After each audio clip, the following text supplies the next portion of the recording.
ಕರಾವಳಿಗರು ಮೀನೂಟವನ್ನ ಇಷ್ಟಪಡ್ತಾರೆ. ಹೆಚ್ಚಿನ ಕೆಲ ಮನೆಗಳಲ್ಲಿ ಪ್ರತಿದಿನ ಮೀನಿನ ಖಾದ್ಯಗಳು ಇದ್ದೇ ಇರುತ್ತೆ. ಆದರೆ ಸದ್ಯ ಆಳ ಸಮುದ್ರ ಮೀನುಗಾರಿಕೆಗೆ ನಿಷೇಧ ಇದ್ದು ದೊಡ್ಡ ದೊಡ್ಡ ಬೋಟುಗಳನ್ನ ಬಂದರಿನಲ್ಲಿ ಲಂಗರು ಹಾಕಲಾಗಿದೆ. ಹೀಗಾಗಿ ನಾಡದೋಣಿ ಮೀನುಗಾರಿಕೆ ಹಾಗೂ ತೆಪ್ಪದ ಮೀನುಗಾರಿಕೆ ಶುರುವಾಗಿದೆ. ನಾಡದೋಣಿ ಮೀನುಗಾರಿಕೆ ಸ್ಥಳೀಯರೇ ನಡೆಸಿದ್ರೆ ತಪ್ಪದ ಮೆರವಣಿಗೆಯನ್ನ ಬೇರೆ ಜಿಲ್ಲೆಗಳಿಂದ ಉಡುಪಿಗೆ ಬಂದು ನಡೆಸ್ತಾರೆ.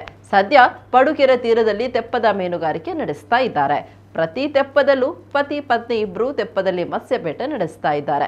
ನದಿ ಮೀನಿಗೆ ಹೆಚ್ಚಿನ ಬೇಡಿಕೆ ಇದ್ದು ಗ್ರಾಹಕರು ಹೆಚ್ಚಿನ ಸಂಖ್ಯೆಯಲ್ಲಿ ಖರೀದಿ ಮಾಡುತ್ತಿದ್ದಾರೆ.